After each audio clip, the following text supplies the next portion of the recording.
हरे कृष्णा। मनुष्य जन्म लेता है तो कर्म के अनुसार उसकी मृत्यु तक कई तरह के ऋण, पाप और पुण्य उसका पीछा करते रहते हैं। हिंदू शास्त्रों में वर्णन मिलता है कि 3 तरह के ऋणों को चुकता कर देने से मनुष्य को बहुत सारे पाप और संकटों से मुक्ति मिल जाती है।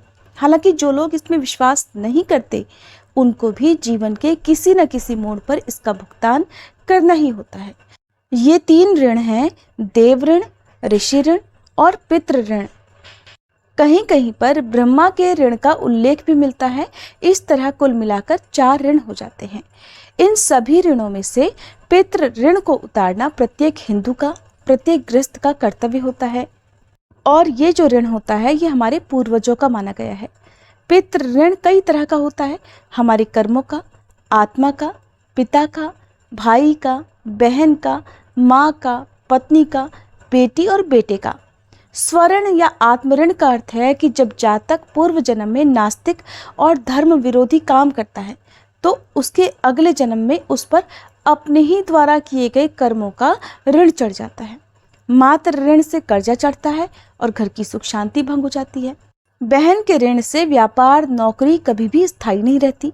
जीवन में मेहनत, संघर्ष इतना बढ़ जाता है कि फिर जीवन जीने की इच्छा ही खत्म हो जाती है। भाई के ऋण से हर तरह की सफलता मिलने के बाद अचानक से सब कुछ एकदम से बर्बाद हो जाता है, तबाह हो जाता है। 28 से 36 वर्ष की आयु के बीच में तमाम तरह की समस्याएं, दुख, तकलीफ झेलनी पड़ती हैं। इन सब से बचने के लिए, इन ऋणों को उतारने के लिए 3 उपाय बताए गए हैं। देश के धर्मानुसार कुल परंपरा का पालन करना, पितृपक्ष के दिनों में तर्पण और श्राद्ध करना और संतान उत्पन्न करके उसमें धार्मिक संस्कार डालना। इसीलिए सभी गृहस्थजनों को संतान अवश्य ही उत्पन्न करनी चाहिए।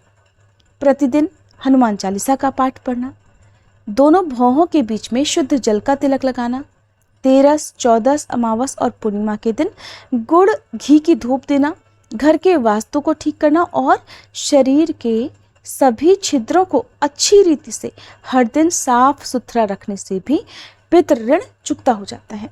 और पितृ ऋण से मुक्ति पाने के लिए पितृपक्ष यानी श्राद्ध पक्ष को सबसे महत्वपूर्ण माना गया है। श्राद्ध पक्ष के दौरान लोग अपने पूर्वजों की आत्मा की शांति के लिए तर्पण, श्राद्ध और पिंडदान जैसे कई अनुष्ठान करते हैं। ऐसी मान्यता है कि पितृपक्ष के दिनों में पितरों की आत्माएं धरती पर आती हैं और उनके परिवारजन, उनके वंशज उन्हें संतुष्ट करने के लिए ये अनुष्ठान करते हैं। इस दौरान दान और अन्न जल अर्पित करने का विशेष महत्व होता है। पितृपक्ष के 16 दिनों में नियमित रूप से पूजा पाठ के साथ ही श्राद्ध कर्म में दीप भी जलाना जरूरी होता है। पितृपक्ष के दौरान दीप जलाने की दिशा का भी विशेष महत्व होता है। धार्मिक मान्यताओं के अनुसार दक्षिण दिशा में दीप जलाना शुभ माना जाता है, क्योंकि दक्षिण दिशा को पितरों के अधिपति यमराज जी का निवास माना जाता है। इस दिशा में दीपक जलाने से ऐसा कहा जाता है कि पितरों की आत्माएं इसे देख पाएंगी और अपने परिवारजनों को आशीर्वाद देंगी। दीपक जलाते समय तिल के तेल और रुई की बाती का इस्तेमाल जरूर करना चाहिए। अब आपको बताते हैं साल 2024 में श्राद्ध पक्ष की तिथियां कब कब हैं, कौन सी तिथि में श्राद्ध नहीं है और श्राद्ध पक्ष कब से प्रारंभ होकर कब समाप्त होंगे। इससे पहले आप सभी से अनुरोध है, इस वीडियो को आप लाइक करके ज़्यादा से ज़्यादा लोगों तक शेयर भी जरूर कीजिएगा ताकि ये जानकारी ज़्यादा से ज़्यादा लोगों तक पहुंच सके।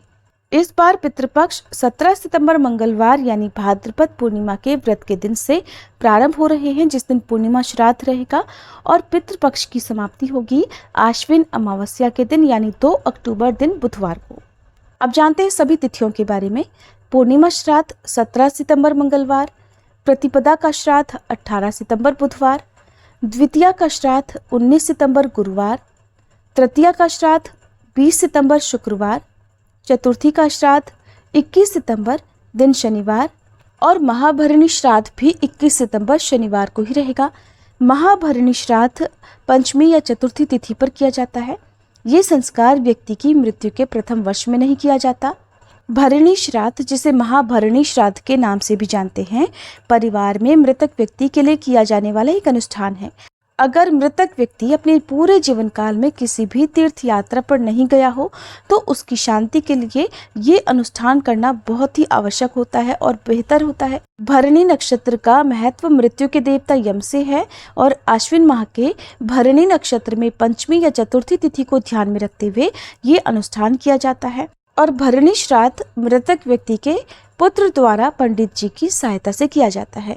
पंचमी श्राद्ध 22 सितंबर रविवार, षष्ठी का श्राद्ध 23 सितंबर सोमवार, सप्तमी श्राद्ध 23 सितंबर सोमवार को ही रहेगा, यानी षष्ठी और सप्तमी का श्राद्ध एक ही दिन है। अष्टमी श्राद्ध 24 सितंबर दिन मंगलवार को, नवमी श्राद्ध 25 सितंबर बुधवार, दशमी श्राद्ध 26 सितंबर गुरुवार, एकादशी का श्राद्ध 27 सितंबर शुक्रवार। इस बार 28 सितंबर शनिवार को श्राद्ध तिथि नहीं है। द्वादशी श्राद्ध 29 सितंबर रविवार, मघा श्राद्ध 29 सितंबर रविवार को ही होगा। ज्योतिष शास्त्र में मघा नक्षत्र 10वां नक्षत्र माना जाता है और मघा नक्षत्र के अधिष्ठाता देवता पितर होते हैं। यदि इस दिन पितरों से संबंधित कोई भी कार्य किया जाता है तो वो बिना किसी देरी के, बिना किसी व्यवधान के पितरों तक पहुंचता है। त्रयोदशी का श्राद्ध 30 सितंबर सोमवार को, चतुर्दशी श्राद्ध 1 अक्टूबर मंगलवार को और सर्वपितृ अमावस्या यानी 2 अक्टूबर बुधवार को श्राद्ध पक्ष का अंतिम दिन होगा। इस दिन श्राद्ध पक्ष समाप्त हो जाएंगे। शास्त्रों के अनुसार पितृपक्ष में सुबह और शाम के समय देवी देवताओं की पूजा होती है, जबकि दोपहर का समय पितरों को समर्पित होता है।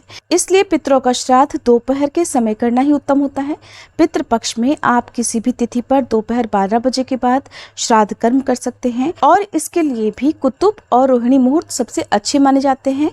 इस दौरान पितरों का तर्पण करें, गरीब या ब्राह्मणों को भोजन कराएं, उन्हें दान दक्षिणा दें और श्राद्ध के दिन में कौवे, चींटी, गाय, कुत्ते को भोग लगाएं। ये थी आज की वीडियो। उम्मीद है जानकारी आपको पसंद आई होगी।